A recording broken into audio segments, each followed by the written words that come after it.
Hi all, this is Shoni from Cato Learning. Cato Learning related ആയിട്ടുള്ള basic information നിങ്ങളിലേക്ക് pass ചെയ്യാനാണ് 1 or 2 minutes ഞാൻ എടുക്കുക.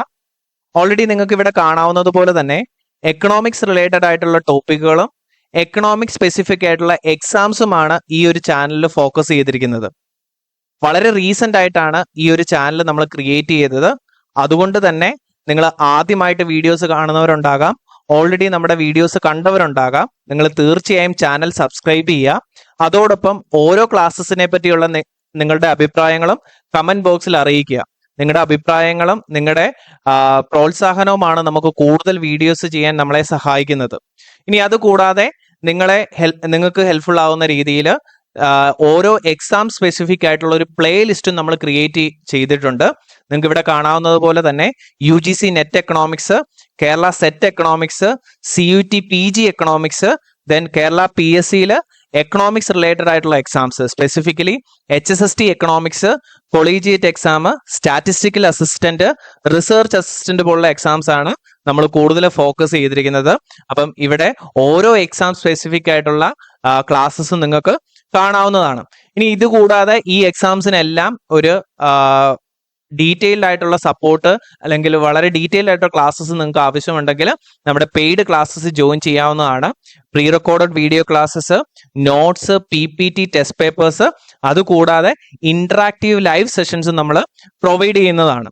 ഇനി ഇത് കൂടാതെ നിങ്ങൾക്ക് ഫ്രീ ആയിട്ടുള്ള ഒരു വാട്സപ്പ് ഗ്രൂപ്പിന്റെ ലിങ്ക് ഓരോ വീഡിയോസിന്റെ ഡിസ്ക്രിപ്ഷൻ ബോക്സിൽ നമ്മൾ പ്രൊവൈഡ് ചെയ്തിട്ടുണ്ട്.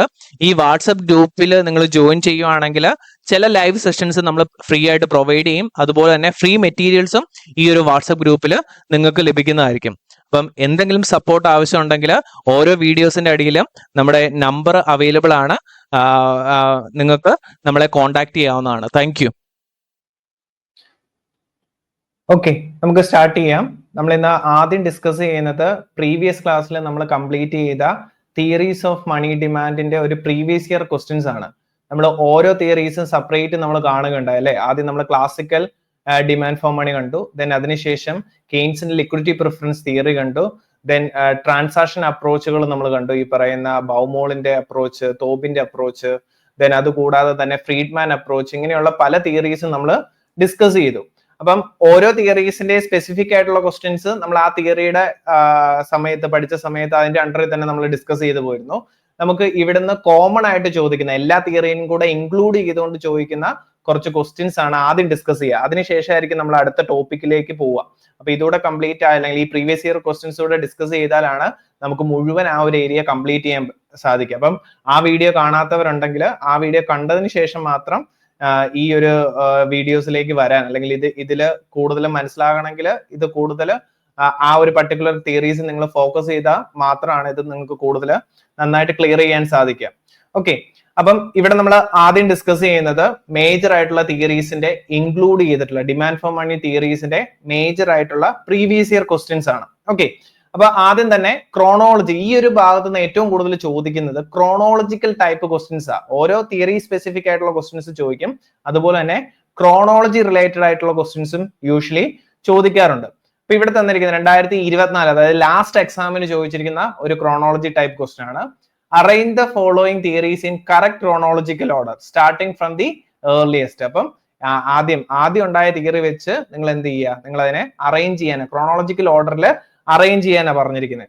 അപ്പൊ ഇവിടെ നമ്മൾ നോക്കുമ്പോൾ ഏതൊക്കെ തന്നിട്ടുണ്ട്? Cambridge version of quantity theory of money തന്നിട്ടുണ്ട്, Baumol's theory of demand for money തന്നിട്ടുണ്ട്, Fisher's version of quantity theory of money തന്നിട്ടുണ്ട്, then Tobin's theory of demand for money തന്നിട്ടുണ്ട്.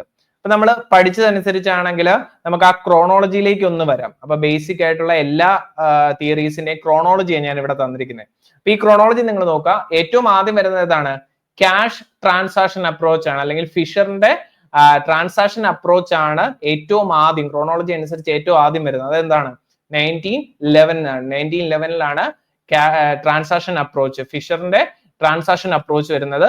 അതിനുശേഷമാണ് ഏതാണ്? ക്യാഷ് ബാലൻസ് അപ്രോച്ച്, കേംബ്രിഡ്ജ് എക്കണോമിസ്റ്റുകളുടെ cash balance approach നമ്മൾ ഒരു overall ആയിട്ടുള്ള ഒരു ഇക്വേഷൻ നമ്മൾ കണ്ട്, അതുപോലെ തന്നെ ഓരോ എക്കണോമിസ്റ്റുകളുടെ സെപ്പറേറ്റ് ഇക്വേഷൻസും നമ്മൾ അവിടെ ഡിസ്കസ് ചെയ്തിരുന്നു തിയറീസ് നമ്മൾ പറഞ്ഞ സമയത്ത്. അപ്പം ഇവിടെ എന്താ പിഗുവിന്റെ ഇക്വേഷൻ നമ്മൾ കണ്ടതാണ് ഈ ക്യാഷ് ബാലൻസ് അപ്രോച്ചിൽ. അത് 1917 ദെൻ മാർഷലിന്റെ 1923 then Robertson 1922 then Keynes liquidity preference theory തരുന്നതിന് മുമ്പ് ഈ ഒരു കേംബ്രിഡ്ജ് ഇക്വേഷനിലേക്ക് ഒരു കോൺട്രിബ്യൂഷൻ കൊടുത്തിരുന്നു. അതാണ് ഇവിടെ ഏതാണ് കെയ്ൻസിന്റെ 1923 നമ്മൾ പറയുന്നത്. അപ്പൊ ആ ഒരു പർട്ടിക്കുലർ തിയറിനെ നമ്മൾ ഒരു സ്പെസിഫിക് പേരിൽ വിളിക്കാറുണ്ട്. ഏതാണ് reformulated quantity theory of money എന്ന് നമ്മൾ സെപ്പറേറ്റ് വിളിക്കാറുണ്ട്. അപ്പം റീസ്റ്റേറ്റ്മെന്റും റീഫോർമുലേറ്റഡ് തിയറിയും മാറിപ്പോകരുത് നമുക്ക്. അപ്പൊ ഇവിടെ കെയ്ൻസിന്റെ തിയറിനെയാണ് നമ്മൾ usually reformulated quantity theory of money എന്ന് നമ്മൾ വിളിക്കുന്നത്. ദെൻ ഫ്രീഡ്മാന്റെ ആണ് റീസ്റ്റേറ്റ്മെന്റ് തിയറി എന്ന് വിളിക്കുക. അപ്പം ഈ reformulated quantity theory of money എന്നാണ് 1923 നമുക്ക് ഉണ്ടാകുന്നത്. ദെൻ അതുപോലെ തന്നെ ഹോട്ട്രയുടെയും ഫെഡറിക് ലിങ്സ്റ്റന്റെയും തിയറി ഉണ്ട്, അത് 1921 and 22 ദെൻ അതിനുശേഷം ഏതാണ് ഇൻവെന്ററി അപ്രോച്ച്, ബൗമോളിന്റെ അപ്രോച്ച് ആണ്. ബൗമോളിന്റെ അപ്രോച്ച് എന്താണ് 1952 ദെൻ പോർട്ട്ഫോളിയോ അപ്രോച്ച്, തോബിന്റെ പോർട്ട്ഫോളിയോ അപ്രോച്ച് നമ്മൾ വരുന്നു, അത് 1956 ആദ്യത്തെ വേർഷൻ വരുന്നത്. അതിന്റെ ഫുൾ ഫ്ലെഡ്ജഡ് ആയിട്ടുള്ള വേർഷൻ വരുന്നത് 1969 അപ്പം ആ ഒരു തിയറീസും കൂടെ അതിന്റെ ആ ഒരു രണ്ട് ക്രോണോളജിക്കൽ ഐഡിയയും കൂടെ അല്ലെങ്കിൽ ഇയറും കൂടെ നിന്ന് ഓർത്തിരിക്കുക. ഏറ്റവും ലാസ്റ്റ് ആയിട്ട് വരുന്ന ആരാണ്? ഫ്രീഡ്മാന്റെ റീസ്റ്റേറ്റ്മെന്റ് ഓഫ് ക്വാണ്ടിറ്റി തിയറിയാണ്. Restatement of quantity 1956. അപ്പം ഏറ്റവും ആദ്യം ഏതാണ് ട്രാൻസാക്ഷൻ അപ്രോച്ച് ഫിഷറിന്റെ 1911. ദെൻ ക്യാഷ് ബാലൻസ് അപ്രോച്ചിൽ ഓരോ എക്കണോമിസ്റ്റുകളുടെ സെപ്പറേറ്റ് ഇയർ കണ്ടുപിടിക്കുക. അതിൽ ഏറ്റവും ഇമ്പോർട്ടന്റ് ആയിട്ട് വരുന്നത് ഏതാണ് കെയ്ൻസിന്റെ തിയറിനെ നമ്മൾ യൂഷ്വലി എന്താണ് reformulated quantity theory of money എന്ന് വിളിക്കാറുണ്ട്. അത് 1923 then inventory approach Baumol 1952. Then portfolio approach Tobin 1956 and 1969 ഉണ്ട്. ഏറ്റവും അവസാനം Friedman restatement of quantity theory, അത് 1956 അപ്പൊ ഈ ക്രോണോളജി അനുസരിച്ചാണെങ്കിൽ വളരെ ഈസിലി നിങ്ങൾക്ക് പഠിച്ച ആ ഒരു സീക്വൻസ് അനുസരിച്ചാണെങ്കിലും വളരെ ഈസിലി നമുക്ക് ഇത് സോൾവ് ചെയ്യാൻ സാധിക്കുന്നു. അപ്പൊ ഏറ്റവും ആദ്യം വരുന്നത് ഏതാണ്? സി ആണ്, fishers version of quantity theory അല്ലെ. സി ആദ്യം വരണം. അപ്പൊ സി വരുന്ന ഓപ്ഷൻസ് ഏതൊക്കെ? എയും സിയും ഉണ്ട്. ദെൻ അതിനുശേഷം നമുക്ക് വേണ്ടതാണ് കേംബ്രിഡ്ജ് വേർഷൻ ആണ് cash balance approach. C A ആണ്. ദെൻ എക്ക് ശേഷം ഏതായിരുന്നു? ബി ബൗമോളിന്റെ തിയറിയാണ് 1952 വരുന്നത്. ദെൻ തോബിന്റെ 1956 വരുന്നത്. ഡി അവസാനം. അപ്പം റൈറ്റ് ആൻസർ എന്ന് പറയുന്നത് ഏതാണ്? ഓപ്ഷൻ 3 ആണ്. ഓപ്ഷൻ 3 ആണ് റൈറ്റ് ആയിട്ട് വരിക. ക്ലിയർ ആണോ പറഞ്ഞത്? ഈ പറഞ്ഞിരിക്കുന്ന കാര്യങ്ങൾ ക്ലിയർ ആണോ?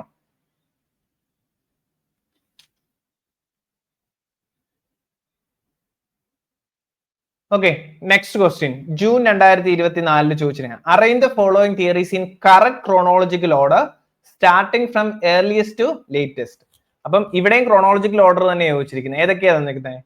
പന്റിൻകിൻ real balance effect, reformulated quantity theory of money, Baumol's theory of money, cash transaction approach, cash balance approach. അപ്പം ഇവിടെ ഏതാണ്? ഒരു അഡീഷണൽ ഒരു തിയറി കൂടെ തന്നിട്ടുണ്ട്. പറ്റിൻകിൻസ് റിയൽ ബാലൻസ് എഫക്ട് എന്ന് പറഞ്ഞ ഒരു തിയറി വന്നിട്ടുണ്ട്. അപ്പൊ ഈ ഒരു തിയറി നമ്മൾ ഡീറ്റെയിൽ ആയിട്ട് നമ്മൾ ISLM മോഡലൊക്കെ ഡിസ്കസ് ചെയ്യുന്ന സമയത്ത് നമ്മൾ ഡിസ്കസ് ചെയ്യും. പക്ഷെ ഇതിന്റെ ക്രോണോളജി ഇവിടെ നമുക്ക് പഠിക്കാം. പക്ഷെ അതിനു മുമ്പ് നിങ്ങൾക്ക് അറിയാവുന്ന വെച്ച് നിങ്ങളൊന്ന് സോൾവ് ചെയ്ത് നോക്കിയേ. ഇവിടെ ഓൾറെഡി നമ്മൾ ഏതാണ് ഈ പറയുന്ന ക്രോണോളജിക്കൽ ഓർഡർ തന്നിട്ടുണ്ട്. അപ്പൊ ഏതാണ് ആ ക്രോണോളജിക്കൽ ഓർഡർ അനുസരിച്ച് ഏറ്റവും ആദ്യം വരാൻ ചാൻസ് ഉള്ള ഏതായിരിക്കും? Transaction approach. ഏറ്റവും ആദ്യത്തെ ട്രാൻസാക്ഷൻ അപ്രോച്ച് തന്നെയല്ലേ. ട്രാൻസാക്ഷൻ അപ്രോച്ചിന് ശേഷം ഏതായിരിക്കും? ക്യാഷ് ബാലൻസ് അപ്രോച്ച് ആണ് വരിക. ക്യാഷ് ബാലൻസ് അപ്രോച്ചില് ഏതാണ് ഏറ്റവും ഇമ്പോർട്ടന്റ് ആയിട്ട് നിങ്ങൾ അറിഞ്ഞിരിക്കേണ്ടത്? ക്യാഷ് ബാലൻസ് അപ്രോച്ചിൽ ഏറ്റവും ആദ്യം ക്യാഷ് ബാലൻസ് അപ്രോച്ച് പ്രൊപ്പോണ്ട് ചെയ്യുന്ന ആരാണ്? ഈ പറയുന്ന പിഗു ആണ് 1917. അപ്പം അത് നമുക്ക് അവിടെ പറയാം. ദെൻ അതുപോലെ തന്നെ reformulated quantity theory of money. Reformulated quantity theory എന്ന് പറയുന്ന ആരുടെ? കെയ്ൻസിന്റെ ആണ് ഞാൻ പറഞ്ഞത് അല്ലെ. റീഫോർമുലേറ്റഡ് തിയറി കെയ്ൻസിന്റെ, റീസ്റ്റേറ്റ്മെന്റ് ഓഫ് ക്വാണ്ടിറ്റി തിയറി ആരുടെയാണ്? അത് ഫ്രീഡ്മാന്റെ ആണ്. ദെൻ അതുകൂടാതെ പന്റിൻസ്കിൻ റിയൽ ബാലൻസ് എഫക്ട് ഉണ്ട്. അപ്പൊ ഇവിടെ നോക്കുക, ഇവിടെ ക്രോണോളജിയിൽ ഞാൻ അതുകൂടെ ആഡ് ചെയ്തിട്ടുണ്ട്. പന്റിൻസ്കിൻ റിയൽ ബാലൻസ് എഫക്ട് 1956 വരിക. അപ്പം cash transaction approach, cash balance approach, പിന്നെ reformulated quantity theory, then Patinkin's real balance effect ഇത്രയാണ് വരിക. പിന്നെ എന്താ പറഞ്ഞിരിക്കുന്നത്? ബൗമോൾ പറഞ്ഞിട്ടുണ്ട് അല്ലെ. ബൗമോൾ എന്താ വരണ്ടേ? ബൗമോൾ അതിന് മുമ്പ് വരണം. പന്റിൻസ്കിൻ റിയൽ ബാലൻസ് എഫക്റ്റിന് മുമ്പായിട്ട് ബൗമോളിന്റെ ഇൻവെന്ററി അപ്രോച്ച് പറയണം. അത് 1954 2 ആണ് വരിക. അപ്പൊ ഇവിടുത്തെ നമ്മൾ ക്രോണോളജി നോക്കിയാൽ ഏറ്റവും ആദ്യം ഏത് വരണം? ഡി ആണ് ഏറ്റവും ആദ്യം വരേണ്ടത് അല്ലെ. ഡി ആദ്യം വരുന്ന ഓപ്ഷൻസ് ഏതാ? ഓപ്ഷൻ ഫസ്റ്റ് മാത്ര ഡി, ദെൻ അതിനുശേഷം ഏതാണ്? E, cash balance approach E, then B. B എന്ന് പറയുന്നത് ഏതാണ്? റീഫോർമുലേറ്റഡ് ക്വാണ്ടിറ്റി തിയറി, ദെൻ അതിനുശേഷം ബൗമോൾ ഇൻവെന്ററി തിയറി, ദെൻ ലാസ്റ്റ് ആണ് ഏത് വരുന്നത്? പന്റിൻസ്കിൻ റിയൽ ബാലൻസ് എഫക്ട് എന്ന് പറയുന്നത്. അപ്പൊ D E B C A, D E B C A എന്നുള്ളതാണ് റൈറ്റ് ആയിട്ട് വരിക. ഓപ്ഷൻ എ ആണ് റൈറ്റ് ആയിട്ട് വരിക. അപ്പൊ ഈ ക്രോണോളജി ഒന്ന് പഠിക്കണം കേട്ടോ. ക്രോണോളജി നമ്മൾ മെമ്മറൈസ് ചെയ്ത് പഠിക്കുക തന്നെ നമുക്ക് ചെയ്യാൻ പറ്റത്തുള്ളൂ. വേറെ കൂടുതൽ കാര്യങ്ങളൊന്നും അതിൻ്റെ അകത്ത് ചെയ്യാൻ പറ്റത്തില്ല. ഇല്ലെങ്കിൽ നമ്മൾ പഠിച്ച ആ ഒരു സീക്വൻസ് അനുസരിച്ച് നിങ്ങൾക്ക് പഠിച്ചു പോയാലും മതി. അപ്പം ഏതാണ്? Cash transaction approach, cash balance approach, then അതിനുശേഷം reformulated quantity theory of money, Baumol inventory theory, last one real balance effect. Okay, then arrange the following in chronological order starting from the oldest relating to the theory of money. അപ്പം again ഇവിടെ ചോദിച്ചിരിക്കുന്ന തിയറീസിന്റെ പേരല്ല, അതിന്റെ പ്രൊപ്പോണ്ടേഴ്സ് ആണ് തന്നിരിക്കുന്നത്. പന്റിൻകിൻ തന്നിട്ടുണ്ട്, Fisher തന്നിട്ടുണ്ട്, Friedman തന്നിട്ടുണ്ട്, മാർഷൽ തന്നിട്ടുണ്ട്, കെയ്ൻസ് തന്നിട്ടുണ്ട്. അപ്പൊ ഇവിടെ നമ്മൾ നോക്കിക്കഴിഞ്ഞാൽ അതിന്റെ ക്രോണോളജി അറേഞ്ച് ചെയ്ത ഏറ്റവും ആദ്യം വരുന്നത് ആരാ? ഫിഷറിന്റെ അല്ലേ. ഫിഷറിന്റെ ട്രാൻസാക്ഷൻ അപ്രോച്ച് ആണ്. ഫിഷറിന് ശേഷം നമുക്ക് എന്താണ്? മാർഷലിനെ പറയാം. ആഫ്റ്റർ മാർഷൽ ഏതുമായിട്ടാണ്? ക്യാഷ് ബാലൻസ് അപ്രോച്ച്, കേംബ്രിഡ്ജ് എക്കണോമിക്സിന്റെ കൂടെ വരുന്നത്. അപ്പം Fisher B D, B D വരുന്ന ഏതാണ്? ബി ഡി വരുന്നത് ഓപ്ഷൻ ബി മാത്രമാണ്. ദെൻ മാർഷലിന് കഴിഞ്ഞു കഴിഞ്ഞാൽ പിന്നെ നമുക്ക് ആരെയും കൊണ്ടുവരാൻ പറ്റുന്നത്? കെയ്ൻസിനെ കൊണ്ടുവരാം അല്ലെ. കെയ്ൻസും എവിടെയാ? കേംബ്രിഡ്ജ് എക്കണോമിക്സ്റ്റ് ആണ്. കേംബ്രിഡ്ജ് എക്കണോമിക്സിൽ കോൺട്രിബ്യൂഷൻ കൊടുത്താണ്. അപ്പൊ അവിടെ എന്താണ്? അവിടെ നമുക്ക് പറയാം. അപ്പം ഫിഷർ, മാർഷല്, ദെൻ കെയ്ൻസ്, കെയ്ൻസിന് ശേഷം പന്റിൻസ്കിൻ, അതിനുശേഷം ഫ്രീഡ്മാൻ, അങ്ങനെയാണ് നമുക്ക് പറയാം അല്ലെ. അപ്പം ഏറ്റവും ബേസിക് ആയിട്ട് ഇതിന്റെ അറിഞ്ഞിരിക്കേണ്ട ആദ്യത്തെ രണ്ടെണ്ണം അറിഞ്ഞാൽ തന്നെ ആൻസർ വരും. ആൻസർ ഏതാണ്? Option B. ഓപ്ഷൻ ബി ആണ് റൈറ്റ് ആയിട്ട്. Fisher 1911, then Marshall 1923, Keynes 1923, then real balance effect Patinkin real balance effect 1956, then Friedman 1956. അപ്പം ഇവിടെ ഏതാണ് റൈറ്റ് ഓപ്ഷൻ? ഓപ്ഷൻ ബി ആണ് റൈറ്റ് ആയിട്ട് വരും. ഓപ്ഷൻ ബി ആണ് right statement. Okay, then again velocity of money. നമ്മൾ ലാസ്റ്റ് തിയറി പഠിച്ചത് ഫ്രീഡ്മാന്റെ theory ആയിരുന്നു അല്ലെ. ആ ഫ്രീഡ്മാന്റെ തിയറി ബേസ് ചെയ്തിട്ട് നമ്മൾ വെലോസിറ്റിയുടെയും ഡിമാൻഡ് ഫോർ മണിയുടെയും സ്വഭാവത്തെ കുറിച്ച് നമ്മൾ പറഞ്ഞായിരുന്നു പല തിയറീസിലെയും. അപ്പൊ അതിനെ ബേസ് ചെയ്തിട്ടുള്ള രണ്ട് ഗ്രൂപ്പുകളാണ് തന്നിരിക്കുന്നത്. ഫസ്റ്റ് ഗ്രൂപ്പില് velocity of money is stable function of its determinants. Velocity of money is an unstable function of its determinants. Velocity of money is a constant and does not depend on income and interest rate. ഇപ്പുറത്തെ Keynes ഉണ്ട്, monetarist ഉണ്ട്, classicals ഉണ്ട്. Velocity of മണീനെ constant ആയിട്ട് assume ചെയ്യുന്നത് എവിടെയാണ്? Classical quantity തിയറിയിലാണ്. Constant ആയിട്ട് അസ്യൂം ചെയ്യുന്ന എപ്പോഴും എവിടെയായിരുന്നു? നമ്മള് ഫിഷർ ഐഡന്റിറ്റിയിൽ അല്ലെ, ഫിഷർ ഇക്വേഷനിലാണ് നമ്മൾ കണ്ടത്. അപ്പം ഈ പറയുന്ന velocity of money is constant and does not depend on income and interest rate എന്നുള്ളത് എന്താണ്? ക്ലാസിക്കൽസ് ആ വരിക. Then velocity of money is unstable function of his determinant. Velocity of money unstable ആണെന്ന് പ്രൊപ്പോണ്ട് ചെയ്തത് കെയ്ൻസ് ആണ്. കെയ്ൻസിന്റെ ഐഡിയയിലാണ് velocity unstable ആണെന്ന്. അതനുസരിച്ചാണ് കെയ്ൻസിന്റെ liquidity preference തിയറിനെ പ്രൊപ്പോണ്ട് ചെയ്യുന്നത് അല്ലെ. ഈ പറയുന്ന ആനിമൽ സ്പിരിറ്റ് പോലുള്ള ഐഡിയാസിനെ കെയ്ൻസ് തരുന്നത് ഈ വെലോസിറ്റി ഓഫ് മണി അൺസ്റ്റേബിൾ ആണ് പ്രൂവ് ചെയ്തുകൊണ്ടാണ്. അപ്പം രണ്ടാമത്തത് ഏതാണ്? കെയ്ൻസ് ആണ് വരിക. ഏറ്റവും മേളത്തത്, ഏറ്റവും ആദ്യത്തത് എന്താണ്? Velocity of money stable function of its determinant. Stable function ആയിട്ട് പറയുന്നത് ആരാണ്? മോണിറ്ററിസ്റ്റ് ആണ്. കോൺസ്റ്റന്റ് അല്ല, പക്ഷെ ഓൾമോസ്റ്റ് സ്റ്റേബിൾ ആയിട്ട് പറയുന്നത് മോണിറ്ററിസ്റ്റ് ആണ്. അപ്പം monetarist velocity of money stable ആയിട്ട് പറയുന്നു, കെനീഷ്യൻസ് അൺസ്റ്റേബിൾ ആയിട്ട് പറയുന്നു, ദെൻ ക്ലാസിക്കൽസ് എന്താണ്? കോൺസ്റ്റന്റ് ആയിട്ട് പറയുന്നു. അപ്പം റൈറ്റ് ആയിട്ടുള്ള കോമ്പിനേഷൻസ് ആണ് ഞാൻ ഇവിടെ സെപ്പറേറ്റ് തന്നിരിക്കുന്നത്. ആ കോമ്പിനേഷൻസ് നോക്കാം. അതിന്റെ എക്സ്പ്ലനേഷൻ ഇവിടെ തന്നിട്ടുണ്ട്. ഓപ്ഷൻ സി ആണ് റൈറ്റ് ആയിട്ട് വരിക കേട്ടോ. ഓപ്ഷൻ സി ആണ് റൈറ്റ് സ്റ്റേറ്റ്മെന്റ് ആയിട്ട് വരിക. ക്ലിയർ അല്ലേ പറഞ്ഞത്?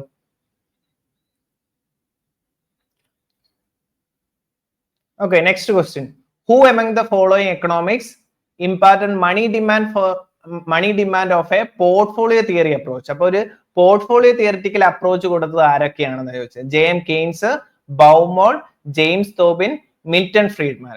അപ്പൊ ഇവിടെ നോക്കിക്കഴിഞ്ഞാൽ ഏറ്റവും ആദ്യം നമ്മൾ കെയ്ൻസിനെ പരിഗണിക്കുക. കെയ്ൻസ് ഒരിക്കലും ഒരു പോർട്ട്ഫോളിയോ ഇൻവെന്ററിയോ കാര്യത്തിനെ പറഞ്ഞിട്ടില്ല. അല്ലെങ്കിൽ പോർട്ട്ഫോളിയോ എന്ന് പറഞ്ഞാൽ എന്തായിരിക്കണം? ഒന്നിൽ കൂടുതൽ അസറ്റുകൾ നമ്മൾ കയ്യിൽ ഹോൾഡ് ചെയ്യണം. കെയ്ൻസ് പറഞ്ഞ എന്താ? ഒന്നെങ്കിൽ മണി അല്ലെങ്കിൽ ബോണ്ട്. ഇതിൽ ഏതെങ്കിലും ഒന്നേ അറ്റ് എ ടൈം ഇൻട്രസ്റ്റ് റേറ്റിന്റെ ഉണ്ടാകുന്ന ചേഞ്ചസ് അനുസരിച്ച് ഇതിൽ ഏതെങ്കിലും ഒന്നായിരിക്കും എന്ത് ചെയ്യുക, ഇൻഡിവിജ്വൽസ് ഹോൾഡ് ചെയ്യുക എന്നുള്ളതാണ്. അപ്പം അവിടെ കെയ്ൻസ് ഒരിക്കലും എന്തല്ല, ഈ പറയുന്ന പോർട്ട്ഫോളിയോ തിയറിറ്റിക്കൽ അപ്രോച്ച് അല്ല തന്നിരിക്കുന്നത്. അപ്പൊ കെയ്ൻസിനെ നമുക്ക് അവിടുന്ന് എലിമിനേറ്റ് ചെയ്യാം. അപ്പൊ കെയ്ൻസിനെ എലിമിനേറ്റ് ചെയ്താൽ തന്നെ എയും സിയും നമുക്ക് എലിമിനേറ്റ് ചെയ്തു. പിന്നെ ഉള്ളത് ബിയും ഡിയും. ബിയും ഡിയിൽ 3ഉം 4ഉം ജെയിംസ് തോബിനും മിൽട്ടൺ ഫ്രീഡ്മാനും. നമ്മൾ അവിടെ രണ്ടുപേരുടെ നോക്കിക്കഴിഞ്ഞാൽ പോർട്ട്ഫോളിയോ അപ്രോച്ച് ഒന്നിൽ കൂടുതൽ അസറ്റുകൾ പറയുന്നില്ലേ. ഇനി ബൗമോളിന്റെ ഇൻവെന്ററി തിയറിസ്റ്റിക് അപ്രോച്ച് എന്നാണ് നമ്മൾ ബൗമോളിന്റെ പറയുന്നത്. പക്ഷെ സ്റ്റിൽ ബൗമോൾ പറയുന്നുണ്ട് എന്താണ്, ഒന്നിൽ കൂടുതൽ അസറ്റുകളല്ലേ ആളുകൾ കീപ്പ് ചെയ്യുക അല്ലെ. അതായത് ഇൻവെന്ററി തിയറിസ്റ്റിക് അപ്രോച്ച് എന്ന് പറഞ്ഞാലും നമ്മൾ അവിടെ നോക്കും മണിയുടെയും ബോണ്ടിന്റെയും സെർട്ടൈൻ പ്രൊപ്പോർഷൻ അവിടെ ഉണ്ട്. അപ്പൊ ഒന്നിൽ കൂടുതൽ അസറ്റ് ഇൻഡിവിജ്വൽസ് കീപ്പ് ചെയ്യുന്നുണ്ട്. അപ്പൊ ബൗമോളും ആക്ച്വലി എന്ത് തന്നെയാണ്, ഈ പറയുന്ന പോർട്ട്ഫോളിയോ അപ്രോച്ച് തന്നെയാണ്. അപ്പം പോർട്ട്ഫോളിയോ ഡൈവേഴ്സിഫിക്കേഷനിലേക്ക് വരുമ്പോഴാണ് ജെയിംസ് തോബിനും ഫ്രീഡ്മാനെയും നമുക്ക് സെപ്പറേറ്റ് പറയാൻ പറ്റുക. അപ്പം ഒന്നിൽ കൂടുതൽ അസറ്റ് ഉണ്ടെങ്കിൽ എന്താ, അതൊരു പോർട്ട്ഫോളിയോ ആയിട്ട് നമുക്ക് പരിഗണിക്കാം. അപ്പം ഈ ഇൻവെന്ററി തിയറിസ്റ്റിക് അപ്രോച്ചും ആക്ച്വലി എന്ത് തന്നെയാണ്, പോർട്ട്ഫോളിയോ അപ്രോച്ച് തന്നെയാണ്.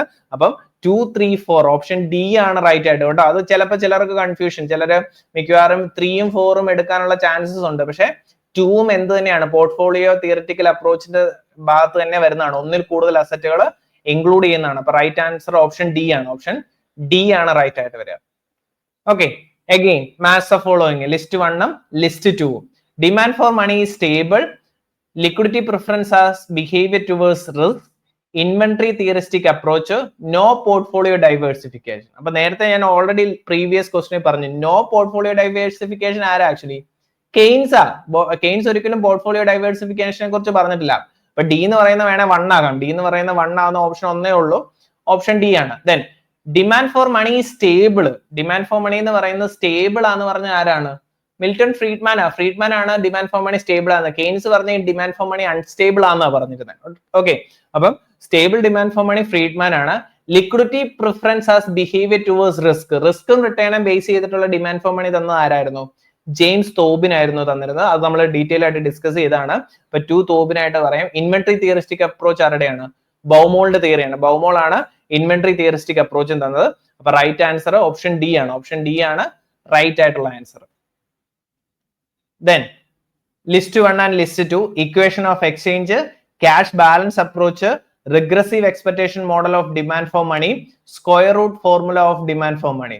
ജെ.എം. Keynes, Irving Fisher, W.J. Baumol, then A.C. Pigou and ആർഫർ മാർഷൽ. ഓൾറെഡി നമ്മൾ ഡിസ്കസ് ചെയ്ത കാര്യങ്ങൾ തന്നെ അല്ലെ.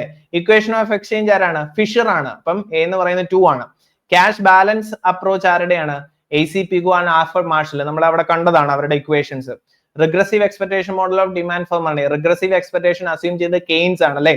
അപ്പൊ റിഗ്രസീവ് എക്സ്പെക്ടേഷൻ എന്താണെന്ന് നമ്മൾ ഡിസ്കസ് ചെയ്ത എന്താണ്, ഒരു കറന്റ് ആയിട്ട് വേരിയബിൾസിന് ഉണ്ടാകുന്ന ട്രെൻഡിൽ നിന്ന് അവർ ലോങ് ടേം ആവറേജിലേക്ക് തിരിച്ചു വരും എന്നുള്ള ഒരു എക്സ്പെക്ടേഷൻ ആണ് അല്ലെ. അതിനെയാണ് നമ്മൾ എന്ത് പറയുന്നത്, regressive expectation model of demand for money. Then square root formula of demand for money ആരാണ്, ബൗമോളിന്റെ തിയറിയാണ്. അപ്പൊ റൈറ്റ് ആൻസർ എന്ന് പറയുന്നത് ഓപ്ഷൻ എ ആണ്. ഓപ്ഷൻ എ ആണ് റൈറ്റ് ആയിട്ട് വരിക.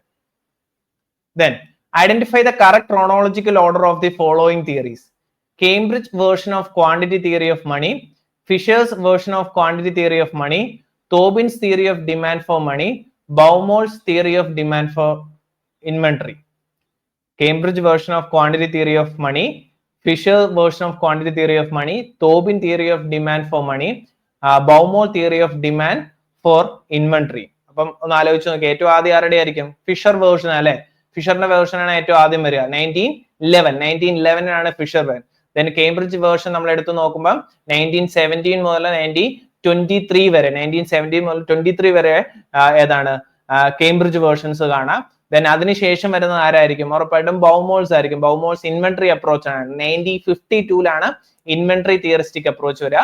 ദെൻ അതിനുശേഷം 1956 Tobin's theory of demand for money വരുന്നത്.